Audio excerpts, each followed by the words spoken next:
तो राधा रानी जी की आखिर लीला इसी मानसरोवर मंदिर पर है और भगवान श्री कृष्ण जी की आखिरी जो महारास और आखिरी जो लीला है वो इसी बंसी बट पर ही थी। इसके बाद भगवान श्री कृष्ण जी कहते हैं ब्रज छोड़ करके द्वारिका चले जाते हैं। गाइज मैं खड़ा हूँ इस समय छठीग्राह वृंदावन मार्ग पे। मेरे पीछे की तरफ वृंदावन है। वृंदावन में उन खास 2 जगहों के दर्शन कराऊंगा जहाँ पर भगवान श्री कृष्ण जी ने अपनी आखिरी लीला की थी ब्रज में और आखिरी बार महाराज किया था तथा श्री राधा रानी जी से शादी की थी।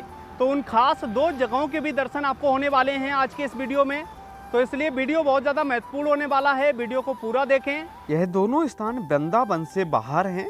वृंदावन से इनकी दूरी करीब 12 किलोमीटर की है और यहाँ जाने के लिए आपको वृंदावन से डायरेक्टली ऑटो बुक करना पड़ता है माठ तहसील के लिए। माठ से करीब 3 किलोमीटर की दूरी पर यह स्थान है जहाँ पर भगवान श्री कृष्ण जी की राधा रानी जी से शादी हुई थी और इसके बगल में ही है 1 किलोमीटर दूर जहाँ पर भगवान श्री कृष्ण जी ने सबसे बड़ा महारास किया था और वो ब्रज की आखिरी लीला थी भगवान श्री कृष्ण जी की। उसके बाद में भगवान श्री कृष्ण ब्रज छोड़ के चले गए थे। तो आइए चलते हैं। सबसे पहले आपको पहुंचना है माठ तहसील में और इस वक्त मैं खड़ा हूं माठ में। माठ से करीब 3 किलोमीटर बाद ये दोनों जगह पड़ती हैं। इन दोनों जगहों के नाम है भांडेर वन और बंसी बट।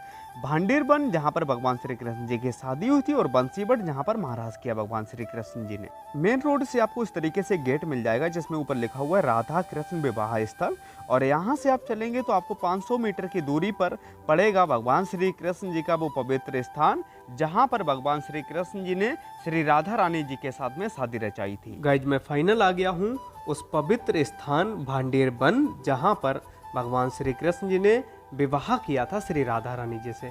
मैं सबसे पहले आप सभी लोगों को विवाह स्थली के दर्शन कराता हूं और अंदर लेकर चलता हूं। उसके बाद मंडप वगैरह भी दिखाऊंगा। मंदिर में अंदर प्रवेश लेने के बाद में आपको मांग बिहारी जी के दर्शन मिलते हैं।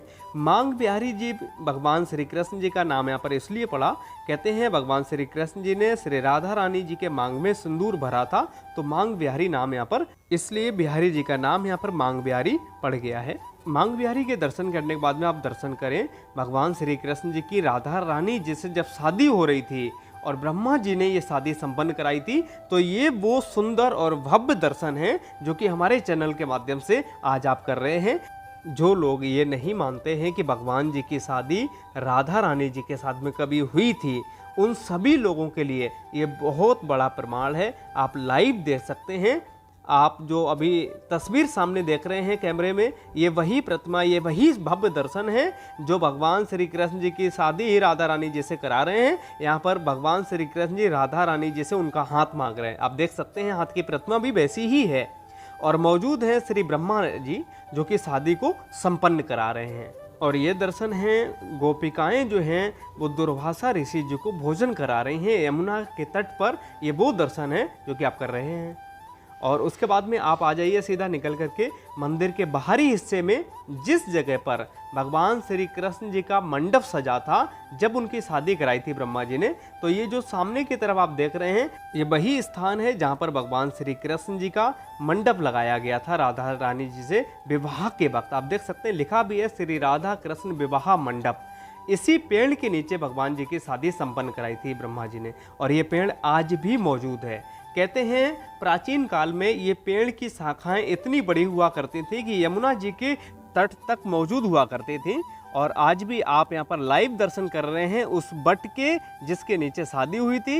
यहाँ आज भी कहते हैं बहुत सारे जोड़ों के शादी संपन्न कराए जाते हैं। यानी अगर कोई शादी करना चाहता है तो ये सामने जो बना मंडप है यहाँ पर बहुत सारे जोड़े अपनी शादी आज भी करते हैं। और अब आप दर्शन करिए जब राधा जी की मांग में सिंदूर भरा था श्री श्याम सुंदर जी ने, ये वो साक्षात स्वच्छ दर्शन आप कर रहे हैं। आप देख सकते हैं पीछे ब्रह्मा जी मौजूद हैं और श्री कृष्ण जी बिहारी जी हमारे श्री राधा रानी जी को सिंदूर लगा रहे हैं उनकी मांग में। और मांग भरने के बाद में आप देख सकते हैं ये जो दर्शन है ये भगवान श्री कृष्ण जी श्री राधा रानी जी एक दूसरे को माला पहना रहे थे जिसको बरमाला बोलते हैं और फेरे लेने की जो प्रथा होती है वो यहीं संपन्न हुई थी। तो आज से आपका ये सवाल खत्म हो जाएगा कि श्री राधा रानी जी की शादी हुई थी या नहीं हुई थी। ये बहुत बड़ा प्रमाण है जो आपने देखा है। कहते हैं बहुत सारे शास्त्रों में भी राधा रानी जी की शादी का उल्लेख है। इसके अलावा यहाँ पर एक पेड़ भी आज मौजूद है जिसको आप देख सकते हैं। एक पेड़ का तन आपको गोरा मिलेगा, एक पेड़ का तन आपको काला मिलेगा।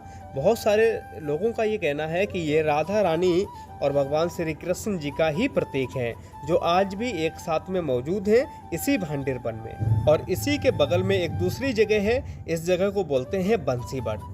बंसी बट कहते हैं भगवान श्री कृष्ण जी का वो स्थल जहां पर उन्होंने सबसे बड़ा महाराज किया था। यह स्थान दूसरे स्थान से करीब 1 किलोमीटर की दूरी पर मौजूद है। ये जो सामने आप देख रहे हैं ये एरिया है भांडेर वन का, और अभी जहां मैं खड़ा हूं ये है बंसी बट। तो ये दोनों ही जगह एक दूसरे के समीप ही हैं। यदि आप भांडेर बट के दर्शन करने आते हैं तो बंसी बट के दर्शन करने जरूर आए। बंसी बट में प्रवेश करने के बाद में आपको एहसास होगा कि यहाँ का वातावरण, यहाँ का माहौल आज भी बहुत ज़्यादा सुरक्षित और शुद्ध है। दिल खुश हो जाता है ऐसी जगह पहुँचने के बाद में। आप देख सकते हैं सुकून शांति का एक अलग ही आभास होता है बंसी बट में आने के। बंसी बट में प्रवेश लेता हूँ उससे पहले मैं आपको बताना चाहता हूँ, जब भी आप यहाँ पर दर्शन करने के लिए आते हैं तो आप याद रखें तो सवारी मालिक से दोनों जगह के पैसे पहले से ही निर्धारित कर लें ताकि आप दोनों जगह के लाभ ले सकें दर्शन करके। अब मैं आपको प्रवेश लेकर के अंदर की तरफ चलता हूं और विशाल उस बट के दर्शन कराता हूं जिस बट पर भगवान श्री कृष्ण जी ने सबसे बड़ा महाराज किया था। मंदिर में जब आप प्रवेश लेते हैं तो सीधे हाथ पर आपको भगवान शिव की प्रतिमा मिल जाती है। यहाँ पर शनि देव जी की प्रतिमा, हनुमान जी की प्रतिमा आपको मिल जाती है। आप इनके दर्शन कर सकते हैं और इसके बाद में यहाँ पर श्याम बिहारी जी के भी दर्शन हो जाते हैं। और इन दर्शन को करने के बाद में मैं आपको आगे की तरफ लेकर के चलता हूँ बंसी बट के दर्शन कराने के लिए। आप देख सकते हैं बंसी बट इस जगह का नाम इसलिए पड़ा क्योंकि इस बट वृक्ष के ऊपर ही भगवान श्री कृष्ण जी ने अपनी बंसी को बजाया था। और बंसी कहते हैं इतनी मधुर आवाज़ में बजाई कि उनकी आवाज़ बंसी की सारे ब्रज मंडल में ही नहीं बल्कि देवताओं के कानों में भी पहुंच गई थी। आप देख सकते हैं बंसी की ध्वनि सुनने के लिए बहुत सारी माताएं बहनें यहाँ पर आज भी इस बट में अपने कानों को लगाती हैं ताकि उनको ध्वनि सुनाई पड़े। कहते हैं सच्चे दिल के जो लोग होते हैं उनको ये ध्वनि सुनाई भी पड़ जाती है, लेकिन वो आपकी मान मर्यादा के ऊपर होता है, आपकी आस्था के ऊपर होता है। तो जब बंसी की ध्वनि भगवान भोलेनाथ के कान में पड़ी तो उनको भी जिज्ञासा हुई ये महारास देखने की। तो कहते हैं भगवान भोलेनाथ महारास में शामिल हो जाते हैं गोपी बन करके, और भगवान श्री कृष्ण जी उनको पहचान लेते हैं कि ये तो भगवान भोलेनाथ जी हैं। तो भगवान भोलेनाथ जी का स्वागत करने के लिए भगवान श्री कृष्ण जी आगे बढ़ते हैं और कहते हैं आइए गोपेश्वरी। तो गोपेश्वरी नाम सुन करके श्री राधा रानी जी को बहुत बुरा लगता है कि भगवान श्री कृष्ण जी ने मुझे इग्नोर मार करके कौन सी ऐसी गोपी हैं जिनका स्वागत किया। इस बात से रूठ करके श्री राधा रानी महाराज को छोड़ करके और वो निकल जाती हैं यहाँ से करीब 7 से 8 किलोमीटर की दूरी पर मानसरोवर मंदिर पर, जो कि आज भी श्री राधा रानी जी के नाम से वो मंदिर की स्थापना है। और कहते हैं वहाँ पर रो करके श्री राधा रानी जी ने सरोवर बना दिया था और ये आप उसी के दर्शन कर रहे हैं। और कहते हैं इस जगह पर भगवान श्री कृष्ण जी राधा रानी जी को ढूंढ करके पहुँचे थे और उनको समझाया, उनको मनाया, लेकिन राधा रानी जी नहीं मानी। तो राधा रानी जी की आखिर लीला इसी मानसरोवर मंदिर पर है और भगवान श्री कृष्ण जी की आखिरी जो महारास और आखिरी जो लीला है वो इसी बंसी बट पर ही थी। इसके बाद भगवान श्री कृष्ण जी कहते हैं ब्रज छोड़ करके द्वारिका चले जाते हैं। उम्मीद करता हूँ वीडियो अच्छा लगा होगा। हमारे वीडियो को लाइक करें, हमारे चैनल को सब्सक्राइब करें। बहुत बहुत धन्यवाद। राधे राधे।